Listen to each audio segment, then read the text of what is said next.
You've probably met that person who thinks they're better than everyone else. Smarter, stronger, more aware. But here's the truth. That person might just be you. And the worst part? You might not even realize it because ego isn't loud. It doesn't scream, "I'm superior." It whispers, "I'm right." The hidden face of ego.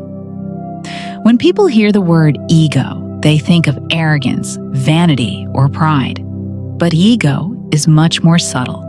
It's the voice in your mind that says, "I'd never do what they did. I'm not like other people.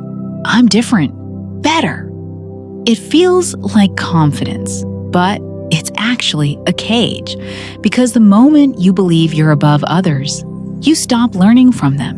You stop listening. You stop growing. That's the ego trap, the illusion of superiority. Your mind loves hierarchy. It wants to rank everything, even people. Who's smarter?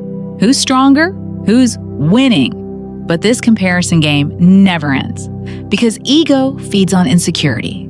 It needs someone beneath you to feel alive. You can see it everywhere. People showing off online, debates that turn into wars of who's more intelligent. Even kindness becomes a competition.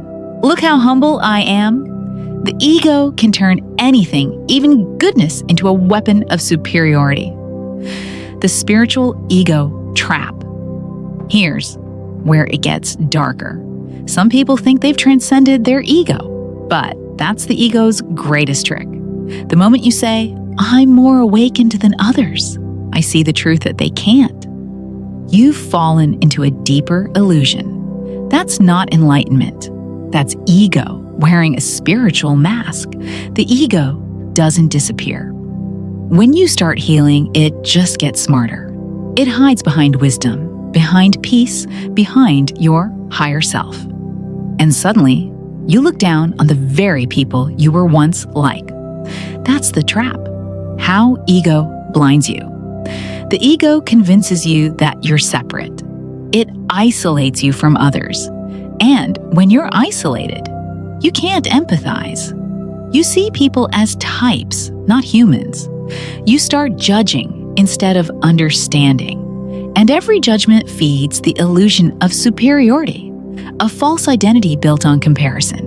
But deep down, you're terrified because ego is fragile.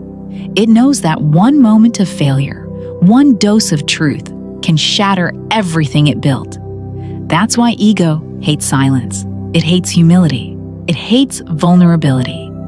Because those things make it disappear. The quiet power of humility. Real strength doesn't shout. It doesn't need to prove itself. It doesn't need validation. True confidence comes from humility, from realizing that no one is above or below. We're all just walking each other home, learning, falling, rising again. The moment you let go of better, you find peace. Because peace doesn't live in competition. It lives in connection. How to escape the trap. So how do you escape the ego trap? Start with awareness. When your mind says, "I'd never do that," stop. Ask yourself, am I judging to feel safe? When you feel superior, question it. When you feel inferior, question that too. Because both come from the same illusion. The belief that worth can be measured, and it can't. When you realize that every person, even the ones you dislike, is fighting their own unseen battle, ego begins to lose its grip. That's where real compassion starts. That's where wisdom begins. The truth beneath it all. Your ego isn't evil. It's scared. It's the part of you that wants to be seen, respected, loved. But the more you chase superiority, the further you drift from authenticity. Because the soul doesn't need to be better. It just wants to be real. The ego says, "Be more." The soul whispers, "Just be." And that's the moment you wake up. Not above anyone, not below anyone, just awake and, finally, free.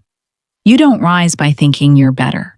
You rise by realizing you were never competing at all.